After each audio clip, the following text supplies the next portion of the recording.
Praise the Lord. Hallelujah. പ്രിയ സഹോദരങ്ങളെ, December മാസം നോമ്പുകാലല്ല, 25 നോമ്പിന്റെ ആദ്യ ദിനം നന്നായിട്ട് ബലി അർപ്പിച്ച് പ്രാർത്ഥിച്ചിട്ടുണ്ടെന്ന് അറിയാം.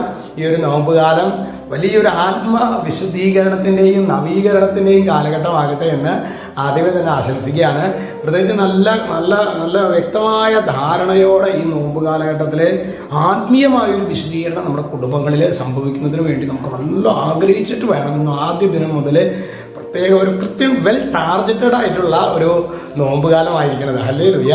ഇന്ന് നമ്മൾ ധ്യാനിക്കുന്നത് അതുമായിട്ട് ബന്ധപ്പെട്ട് മത്തായി ശ്ലീഹായുടെ സുവിശേഷം 11:21. അവിടെ പറയാണ്, കൊറാസീൻ നിനക്ക് ദുരിതം, ബെത്സയിദ നിനക്ക് ദുരിതം. എന്നിട്ട് എന്താ പറയാ? കാരണം എന്താ? ദുരിതം സങ്കടം എന്നൊക്കെ പറയാൻ കാരണം എന്താ? നിന്നിൽ നടന്ന അത്ഭുതങ്ങൾ ടൈറിലും സീദോനിലും നടന്നിരുന്നുവെങ്കിൽ അവ എത്ര പണ്ടേ ചാക്കൊടുത്ത് ചാരം പൂശി അനുദപിക്കുമായിരുന്നു, അതായത് തിരിച്ചു വരുമായിരുന്നു. പ്രിയ സഹോദരങ്ങളെ, ഇന്ന് ഈ കാലഘട്ടത്തിലും നമ്മുടെ ഇടയിലൊക്കെ ദൈവത്തിന്റെ വചനം എത്ര ശക്തമായിട്ടാണ് പ്രിയ സഹോദരങ്ങളെ ദൈവവചനങ്ങൾ ഇടപെടുന്നത്. എത്രയോ ജീവിതങ്ങളിലാണ് യേശു ദൈവമാണെന്ന് എത്രയോ പേര് സാക്ഷ്യപ്പെടുത്തുന്നത് നമ്മുടെ കണ്ടിട്ടുണ്ട്. യൂട്യൂബിലും മറ്റൊക്കെ എത്രയോ അത്ഭുതങ്ങളും സാക്ഷ്യങ്ങളും. പക്ഷേ അതൊക്കെ നമ്മളൊരു ഭാഗത്ത് കാണുന്നുണ്ടെങ്കിലും നമ്മെക്കുറിച്ച് സ്വർഗത്തിന് പറയാനുള്ളത്, മോനെ, ഇന്നത്തെ കൊറാസിന്റെയും ബെത്സയിദയുടെയും അവസ്ഥയാണ് നാളെ നിനക്ക് സംഭവിക്കാനിരിക്കുന്നത് എന്ന താക്കീതാണ് പ്രിയ സഹോദരങ്ങളെ ഈ നോമ്പുകാലത്തിലെ ആദ്യ ദിനത്തിലെ സ്വർഗം നമുക്ക് നൽകുന്നത്. അതുകൊണ്ട് ഈ ഒരു നോമ്പുകാലം ഒരു യാന്ത്രികമായ ഒരു കാലഘട്ടമായിട്ടല്ല നമ്മൾ കാണേണ്ടത്. ശക്തമായ ഈ 25 ദിവസങ്ങളും ശക്തമായ പ്രാർത്ഥനയുടെയും പരിത്യാഗങ്ങളുടെയൊക്കെ കാലഘട്ടമായിട്ട് മാറ്റാനായിട്ട് നമുക്ക് പ്രാർത്ഥിക്കാം. അതുപോലെ തന്നെ നിങ്ങളൊരു കാര്യം പ്രത്യേകം നന്ദി പറഞ്ഞ് ഈശോയോട് പ്രാർത്ഥിക്കണം.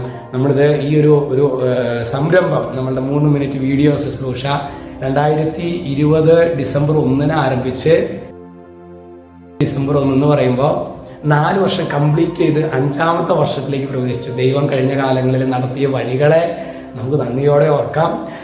അയോഗ്യനും ബലഹീനനും അയച്ചിനത് കണ്ടിന്യൂസ് ആയിട്ട് ചെയ്യാനായിട്ടുള്ള കൃപ നൽകി നമുക്ക് നന്ദി പറയാം. അതുപോലെ ഇതിന്റെ എഡിറ്റിങ്ങും കാര്യങ്ങളൊക്കെ ചെയ്യുന്നത് നമ്മുടെ സൈജു എന്ന് പറഞ്ഞൊരു യുവാവാണ്.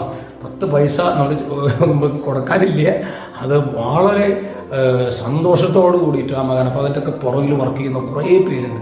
പ്രൂഫ് റീഡിങ്, അങ്ങനെയുള്ള കുറേ കാര്യങ്ങൾ. സംഭവം ഒരു 3 മിനിറ്റ് ഇതിൽ വരുമ്പോൾ അതിൻ്റെ പുറകിൽ പ്രയത്നിക്കുന്ന ഒരുപാട് മക്കളുണ്ട് കേട്ടോ. അത് അച്ഛൻ്റെ വീഡിയോയുടെ കാര്യത്തിൽ മാത്രമല്ല, ആരൊക്കെ ഇതുപോലെ വീഡിയോ ചെയ്യുന്നുണ്ട് അതിൻ്റെയൊക്കെ പുറകിൽ ഒരുപാട് പേര് വർക്ക് ചെയ്യുന്നുണ്ട്. നമുക്ക് ഓൺലൈനിൽ വചന ശുശ്രൂഷ ചെയ്യുന്ന എല്ലാ വൈദികരെ ഓർക്കുമ്പോൾ തന്നെ അവരുടെ പുറകിൽ വലിയൊരു ടീമുണ്ട് എന്ന കാര്യം മറന്നേക്കരുത്. ഈശോ നമ്മെല്ലാവരെയും സമർത്ഥമായിട്ട് അനുഗ്രഹിക്കട്ടെ. രക്ഷിതാവായ യേശു ക്രിസ്തുവിന്റെ നാമത്തിൽ ഇപ്പോഴും എപ്പോഴും എന്നേക്കും ആമേൻ.